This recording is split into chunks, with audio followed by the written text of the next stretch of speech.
Assalamualaikum warahmatullahi wabarakatuh. Saya Cip Sidik Permana dari semester 3 kelas A akan mereview pertemuan keempat mata kuliah hukum pidana lanjutan pada tanggal 5 Oktober 2021 dengan cara mencari contoh kasus tentang penyertaan dengan dosen pengampu Ibu Profesor Dr. Hajah Heni Nuraini SHMH dan asisten dosen Bapak Dr. M. Rendi Eridayandi SHMH. Di sini saya akan memaparkan keterkaitan unsur-unsur pasal 55 KUHP dalam kasus Umar K, yaitu seorang pemuda asal Maluku yang selama ini memang identik dengan jasa pengamanan dan debt kolektor. Bahkan Umar dan kelompoknya kerap disebut-sebut dalam berbagai aksi tindak pidana pengeroyokan di Jakarta. Tersangka yang bernama Umar K dijerat dengan pasal-pasal dalam KUHP, yakni pasal 338 junto pasal 55 tentang pembunuhan yang dilakukan secara bersama-sama.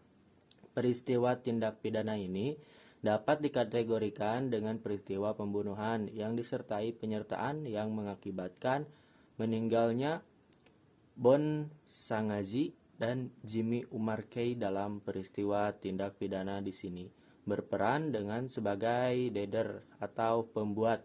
Di dalam pasal 55 KUHP menjelaskan pertama bahwa mereka yang menyuruhkan melakukan dan turut serta melakukan perbuatan kedua, yaitu sengaja menganjurkan orang lain supaya tidak melakukan perbuatan. Menilik rumusan pasal 55 ayat 1 yang dimulai dengan kalimat dihukum sebagai pembuat sesuatu tindak pidana.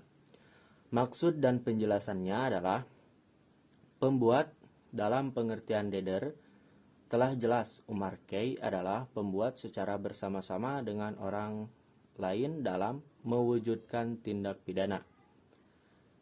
Jika dilihat dari sudut perbuatan masing-masing, berdiri sendiri-sendiri, perbuatan tersebut hanyalah memenuhi sebagian syarat-syarat unsur tindak pidana. Semua syarat tindak pidana terpenuhi tidak oleh perbuatan satu persatu dari peserta, akan tetapi oleh rangkaian perbuatan semua peserta. Budi Ahmad dan Syahyadin dalam peristiwa ini dijerat dengan pasal 56, berperan sebagai pembuat, pembantu, dan dalam pengeroyokan, pembacokan dengan menggunakan golok sehingga korban tewas di tempat dengan luka di leher, di perut, di dada, dan tangan.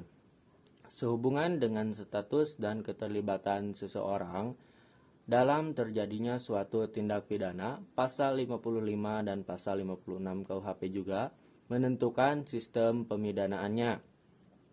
A.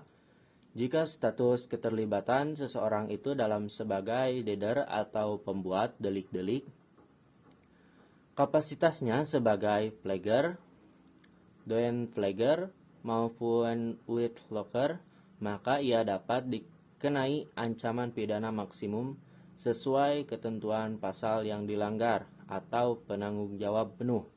B.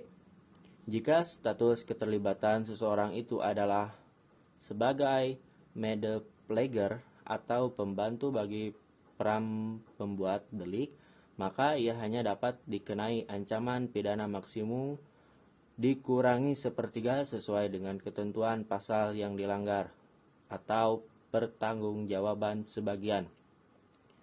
Sekian review materi pertemuan keempat mata kuliah hukum pidana dari saya. Wassalamualaikum warahmatullahi wabarakatuh.